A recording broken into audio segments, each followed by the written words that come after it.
Ponovno pozdravljeni. Z nami sta še vedno Vili Kovačič in Lucija Šikovec-Ušaj. Lucija, zdaj ta javna obravnava, glavna, ki bo pred Vrhovnim sodiščem čez natanko mesec dni, 14. marca ob 10. dopoldne, a je to nekaj običajnega? Si ti seznanjena s tem? Se to vedno pogosto dogaja? 32 let delam v advokaturi in še nisem niti slišala, kaj šele, da bi bila na kakšni glavni obravnavi na Vrhovnem sodišču. Torej zame je bil to kar en majčken kulturen šok. Bo pa verjetno potekalo tako kot na upravnem sodišču, predpostavljam, tam je tudi tako vsakeč, ko papež umre, kakšna obravnava.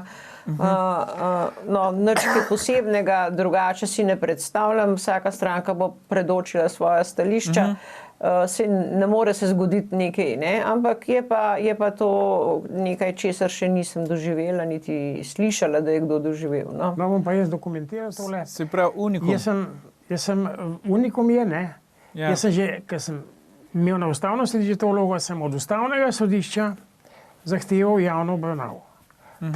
Na ustavnem sodišču pa so že bile, to je bil zakon o nepremičninah. Tam smo bolj navajeni, in tako naprej, In naj se ta praksa prenese tudi navzdol. In hvala Bogu, zdaj so pa me uslišali, To pa... Se pravi, ti v bistvu ne samo, Vili, da tle tako rekoč lastnoročno blokiraš vlado pri 1,5 milijarde vrednem projektu, po njihovem mnenju tudi neke nove standarde v pravo uvajaš. Zakaj ti misliš, Lucija, da se je zdaj Vrhovno sodišče odločilo za tak korak? A to kaže v bistvu, da tudi oni niso čisto ziher, kako bi naj zadevo zdaj peljali, ali kaj drugega razlog? Dejstvo je, da je zakonodaja izjemno pomanjkljiva, Zakon o referendumu ne predvideva nobene pritožbe na Vrhovno sodišče, zato je tudi gospod Kovačič, predpostavljam, vložil na ustavno sodišče glede teh kršitev, samo glede razglasitve volilnih izidov se lahko pritožiš na Vrhovno sodišče. To je v zakonu, ne pa glede vsega ostalega. Tako da tukaj je dejansko, bi rekla, orje ledina, gospod Kovačič, in ustavno sodišče sej zdaj praktično več teh revizij in tega nima, tako da bo za ustavno sodišče, po mojem, to ena taka poživitev zadeve in da se bo spet srečalo z ljudmi, Vrhovno misliš zdaj, Vrhovno, ker je odmaknjeno od ljudi in od njihovega, zdaj gleda samo vloge. Tako da po mojem tako srečanje z neposredno iz oči v oči ne bo nič škodilo Vrhovnemu sodišču. Zdaj moram reči, da ste kar dobro reklamo naredila za to obravnavo. Jaz upam, da če bo že javna, da mogoče bomo imeli tudi kakšen prenos, pa da vidimo tudi ostali, kako to zgleda, glede na to, da je to očitno zdaj prvič. V Združenih državah Amerike so te zadeve, vse tudi razglasitve in tako naprej. In tukaj mislim, da je gospod Jaklič napisal, da bi moral dejansko tudi volilni rezultat razglasiti Vrhovno sodišče, ne pa volilna državna komisija. In mislim, da je imel prav. Tako da bi tudi dobilo neko težo to vse skupaj, ne pa tam ena komisija. Se strinjam, tudi pri arbitražni recimo razsodbi, smo v živo lahko gledali, je prebral predsednik arbitražnega sodišča celo razsodbo v bistvu in to je bilo kar gledano, spremljano, tako da to gotovo ni verjetno slaba praksa, tudi verjetno krepi zaupanje ljudi v pravosodni sistem in vladavino prava. Ne samo, da ga krepi, mi ga moramo celo vzpostavljati. Tle je še en moment zelo pomemben. Izvoli, Vili. Kdo bo določil, če bo ponovljen datum referenduma? Veste, o datumu smo imeli cele štorije spora in je bila tudi zadeva poslana na Evropsko sodišče, ker po vse teoriji in po praksi je bilo tako, da čim več ljudi glasuje, tem bolj je rezultat legitimen. Logično, Ne pa ravno obratno. Tukaj je pa tendenca čim manj in potem je ta kontrapropaganda proti udeležbi. To je tudi ena od bistvenih kršitev. Veste, zdaj je pa v odločbi ustavnega sodišča točka 5, ena zelo sporna zadeva, kjer piše, da v primeru razveljavitve, razveljavitev je ena izmed možnosti. Eno je verificiranje rezultata 3-0 na nogometni tekmi. A veste, če je golfija, ne? Če je nepošteno. Ne? To je napisano, ta možnost je, ni napisano v nogometnem žargonu, ampak tako je. Ne?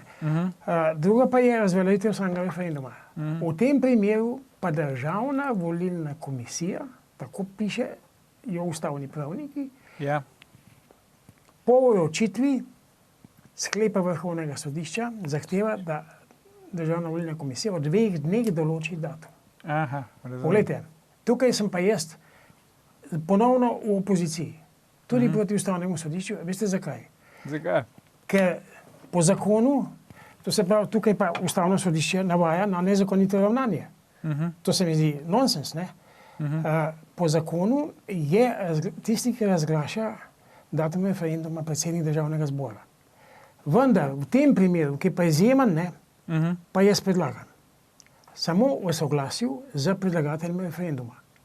Če pa med obema ni konsenza, da ni soglasja, potem pa odloči predsednik države. To bi bilo pošteno, to bi bilo prav. Jaz sem pisal celo predsedniku Državnega zbora, ne, ampak je moje vljudno pismo prejel, ni pa niti reagiral na ne. Mogoče še bo, ampak on se je tudi pritožil, veste? Ni se pritožil, ampak pritoževal se je. Nad tem, da to DVK, Državna volilna komisija, je pa eden izmed inkriminiranih subjektov v tej zadevi, veste. Če to probamo zdaj razčistiti, Vili. Lucija, kako je zdaj s tem? Kdo ima zdaj večjo legitimnost tu? Predsednik Državnega zbora, Državna volilna komisija, bi moralo sodišče tukaj biti tisto, ki na koncu odloči, takrat, ko pride do spora, ne? Saj prej smo rekli, zdaj, če ni pritožnika, tudi ni sodnika, ampak pol, ko pride do pritožbe, kako je zdaj s tem, ne? Kdo bi moral biti tudi tisti, ki ima zadnjo besedo okrog tega? Vsekakor jaz mislim, da Vrhovno sodišče. In s tem, ko bi reklo, da je potrebno ponoviti referendum, mislim, da bi mogel, da je to vse nek instrukcijski rok, v katerem obdobju je potrebno ta referendum ponoviti. Da ne zdaj to ad infinitum nekako se premakne med tem, ko se bomo vozili, oziroma ne vem, kdo se bo vozil po tem tiru. Tako da mislim, da bi moralo sodišče določiti, v kakšnem roku mora biti ponovno, torej vsi postopki, ne, se to se mora ponoviti, vsi postopki, vključno s kampanjo, ne, se ne moreš imeti samo referenduma zdaj čez 2 dni, ali kaj. Ne, pogledajte, 2 dni so dali, ne. Je to razumen rok? Ne, 2 dni, da ima DVK, da razpiše, ne, verjetno. V 2 dneh določi datum. Ja. Je določi datum, ne pa da je v 2 dneh referendum. Ja, datum je lahko tudi čez 3 mesece, če jaz prav razumem. Sam določiti ga mora v 2 dneh, ne. Lahko, ja. Ok, ampak zdaj, dobro, to bomo zdaj videli, bomo še napeto spremljali gotovo to situacijo, ne, saj mesec bo hitro okrog, ampak zakaj zdaj po vajinem mnenju recimo argumenti nasprotnikov zakona, ne, zdaj nekaj ključnih tudi sedaj vidimo na ekranu, zakaj niso prepričali tistih, ki so glasovali na referendumu, ne, vidimo cena, potem pač sestava, kdo daje denar, ta udeležba Madžarske, obresti, tako naprej. Zakaj po vajinem mnenju, recimo, kljub temu, da je logično, da je pač vladna stran bila privilegirana, ne, se o tem smo že rekli, ne bi zdaj to ponavljali, zakaj vseeno niso ljudje pač bili bolj motivirani iti glasovati proti, ko že imamo neko tako izkušnjo, recimo vsaj s T6 in še kakšno drugo, ne? Zdaj bom jaz na hiter, pa bo potem gospod Kovačič. Prvič mislim, da je bil rok za referendum zbran povsem nesrečno po dopustih. Drugič so bili vmes dopusti, ko je ljudem več ali manj vseeno, kaj se dogaja z denarjem davkoplačevalcev sicer v proračunu. Tretjič, dejansko ni bila dana možnost in četrtič je šlo za tolikšno zaničevanje vseh volivcev, ki bi bili proti, da je težko verjeti, da so ljudje, mislim, zame presenetljivo dober odziv, kljub vsemu, da so bili strani vseh medijev prikazovani kot res fahidioti, ki so proti vsakršnemu napredku. Tako da ne bi rekla, da je bil slab izid glede na okoliščine, kakršne so bile. Gospod Kovačič pa ve več, ne. Vlada ni samo lagala, ampak je širila, ni samo lagala, ampak je širila sovraštvo. Meni so ljudje grozili. Zaradi tega, ker so največji škodljivci v tej državi. In na soočenje o ključnih argumentih, to pa je trasa, nepotreben slepi tir, zavoj proti Italiji in tako naprej. In ogrožanje Nature 2000 in vodovarstvenega območja, o tem ni bilo nikoli debate. A veste? In še danes časopisi ponavljajo, da to sploh ni problem. To ni bile odprte vsebinske debate, tako kot pri Tešu 6, a veste, jaz sem tudi bil pobudnik za Teš 6. Ampak takrat je bila Janševa vlada, veste. Zdaj pa mene z Janšo lepijo, ne, tako da bi me diskreditirali, ne, oziroma da bi zmanjšali moj vpliv. Ne. Takrat se pa ni hotel debatirati o premogu. Tako kot je tukaj trasa alfa in omega celotnega projekta in celotne časa izvedbe, cene projekta in ogrožanja okolja, tako je v Šoštanju premog ključna zadeva. Na njo so pa požvigali se in so se ekspertize naročali od rudarske fakultete. V redu, da ne bi zdaj šli preveč na Teš 6. Se pravi, ti praviš, trasa je tle ključna. Ne? Sej verjetno, mogoče še danes večina ljudi ne ve, skozi govorimo o drugem tiru, ampak to bo v bistvu prvi tir eden, ne? Ker pol tistega prvega ne bo. Skratka, to bo drugi tir tako po vrsti, prvi, drugi, ne bosta dva tira niti. Ne? Tako da to je res hecno. Glede te trase, Vili, te lepo prosim, če nam lahko še par besed poveš. Lej, zdaj v tej kampanji, pri tem referendumu, je kot alternativa se je izpostavljala samo ta ideja profesorja Duhovnika, ki jo je del stroke pač zavračal, ker še nikjer v praksi naj ne bi doživela pač v bistvu izvedbe do zdaj. Ne? A je še kakšna druga stvar tle za reči okrog trase razen tega? Za problem trase ni treba imeti že tehnično rešitev, kako bomo splezali čez Kraški rob. Ja. To ni. To se lahko naredi na več načinov, premagovanje Kraškega roba. Ali za Zajlo, ki je takrat predvidel dr. Duhovnik, ne? Ja. Ali pa s težkimi lokomotivami, ali pa z neko traso, ki bi šla drugje, ki ne bo po tistem koncu, kjer se posega v Natura 2000. In vse te variante so bistveno cenejše, so vse pod 800 milijonov. Ja. To, da se je pa pri Duhovniku zalomilo, ne, s to nesrečno Zajlo, ne, je pa pač splet okoliščin takrat bil, ne, danes je pa že čas, da tudi on predlaga drugačno varianto, na osnovi izkušenj iz tujine, kjer so premagovali še hujše naklone in na še hujših razdaljah, ne. Ampak ta trasa, Vili, oprosti, ta trasa je že kar nekih 10 let, ali koliko že ta trasa velja. Zakaj prej ni bilo recimo debate, ko je bil še čas za to, da bi problematizirali to traso? Pravilno, da ste tole povedali. To vprašanje postavili. Zato, ker je bil tajni dogovor z Italijani, ne? In ko je prišel Petrovič, mislim, da je Petrovič minister, ne? Gašperšič, ne? Gašperšič, ja. Ja. No, on je itak na hearingu rekel, da ne bo drugega tira še 30 let, ne? 30 let, no, in to izhaja iz dokumenta, ki je bil sprejet na pogovoru z Italijani. Mi ga imamo prevedenega, imamo na spletni strani, kjer je to obelodanjeno. In so to celo državni uradniki podpisani. In to je bila neka rezervna inačica za priključitev Tržaške luke preko našega vzpona na Kraški rob. To je bila uslužnostna gesta za vsak slučaj, je pa seveda vladi šlo to zelo na roke, ker veste, tukaj je koncept čist nekaj drugega. Ne pocen, ampak čim dražje in čim dlje. Mi pa hočemo ceneje in hitreje.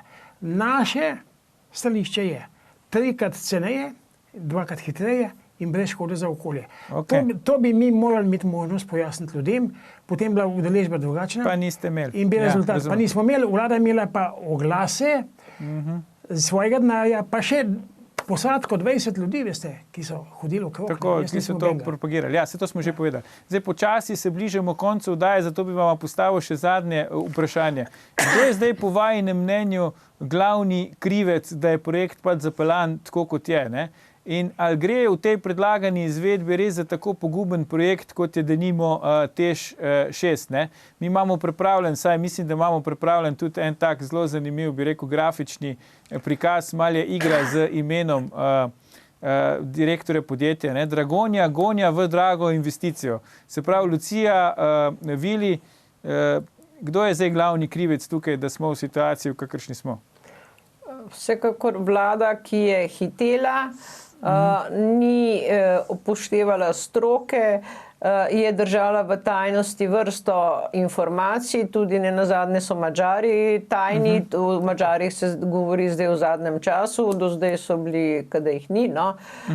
Skratka, očitno, mi vemo, da je Pahor hodil in je Deutsche Bahn. Nemške železnice so bile v igri. Ja. Skratka, železnica je bila ves čas v igri, železnice moramo posodobiti, jaz mislim, da po celi državi in da ta drugi tir bi bil samo segment tega, kar je potrebno narediti. Kdo ima interese, vemo, tisti, ki bodo svoj piskrček pristavili, to se več ali manj vedno ve, se gre vedno za iste ljudi. In dokler se te ljudje ne bojo umaknili iz slovenske politike oziroma bili procesirani, je to. Tako da tukaj krivce iskati, mislim, da jih lahko najdemo kar po vrsti posod. Vili, bi ti še kaj dodal? Odgovornosti dal. Strokovnjaki, ki so se prodali za male pare, tako kot Pletiš 6. In so gonili to vladno varianto do nemogočnosti. S tem, da niso zahtevali preverbe alternativ. V državnem svetu je bilo glasovanje 22 proti 3, kjer je stroka lahko spregovorila. In zdaj bomo mi tudi v državnem svetu nadaljevali to zgodbo, da se bo zadeva odprla, na novo preštudirala vsaka druga možnost. Skratka, državljanka Vili Kovačič se ne predaja. Lucija, Vili, najlepša hvala za gostovanje v današnji oddaji in vajine komentarje. Drage gledalke, cenjeni gledalci, po oglasih pa bomo ocenili prvi nastop slovenske hokejske reprezentance na njenih drugih olimpijskih igrah.